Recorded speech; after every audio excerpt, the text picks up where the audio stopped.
Percy Jackson et les héros grecs tome 7 de Rick Riordan, traduit de l'anglais par Nathalie Serval, lu par Benjamin Bollen.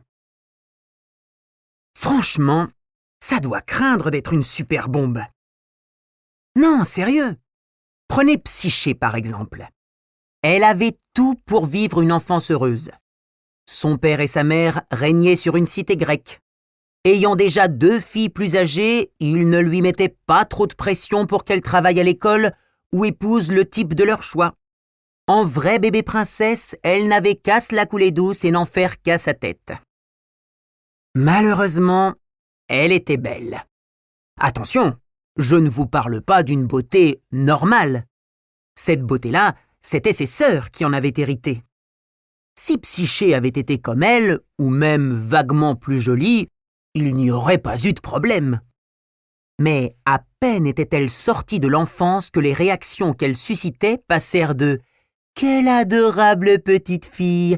à « Waouh, par tous les dieux, quel canon !»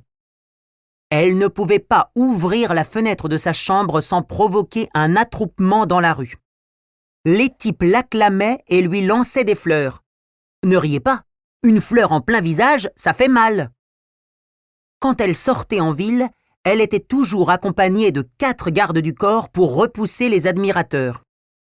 Ne croyez pas qu'elle en retirait la moindre fierté. Tout ce qu'elle souhaitait, c'était qu'on lui fiche la paix. Elle aurait préféré un physique banal qui n'aurait pas attiré l'attention.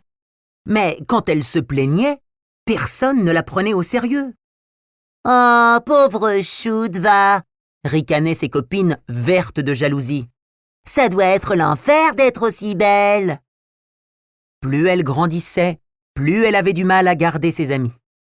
Les autres filles à l'école se montraient cruelles. Elles la tenaient à l'écart et propageaient des rumeurs sur elle parce qu'elles la considéraient comme une menace.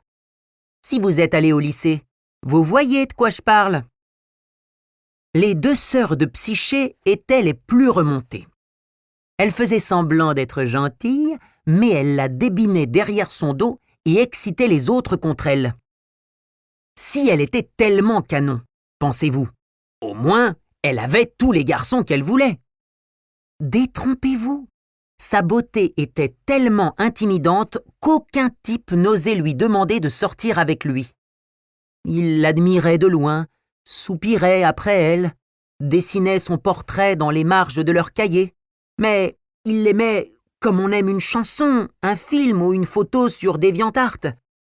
Elle surpassait la réalité, parfaite parce qu'inaccessible, inaccessible dans sa perfection même. On pourrait croire que ses parents croulaient sous les propositions de mariage, or il n'en était rien. Ses sœurs, ses beautés ordinaires, avaient épousé les rois de 2 cités voisines, tandis que Psyché vivait toujours au palais familial sans copine ni petite amie. Mais elle continuait de susciter l'adoration des foules. Quand elle atteignit 17 ans, les habitants de la ville lui édifièrent une statue en marbre grandeur nature sur une place. Une rumeur commença à se répandre, affirmant qu'elle n'était pas humaine, mais une déesse descendue de l'Olympe, une seconde Aphrodite supérieure à l'originale. Les curieux accoururent des royaumes voisins dans l'espoir de l'entrevoir. Ce tourisme autour de sa personne contribua à la prospérité de sa ville natale. On imprima des t-shirts à son effigie, on organisa des visites guidées, on commercialisa même une ligne de produits cosmétiques censés rendre les filles aussi belles qu'elle. Psyché tenta de décourager le culte qui l'entourait. Elle était pieuse et intelligente, 2 qualités qui passaient généralement inaperçues car les gens ne voyaient que sa beauté, faisait ses prières tous les jours et n'oubliait jamais d'offrir des sacrifices aux dieux pour éviter de les contrarier. « Ça suffit à la fin !» répétait-elle à ses admirateurs. « Arrêtez de dire que je suis une déesse !»« Comme tu voudras, ô déesse !» répondait-il d'une seule voix. Comme sa popularité allait croissant, les pèlerins affluaient de tout le pourtour méditerranéen en délaissant les temples d'Aphrodite.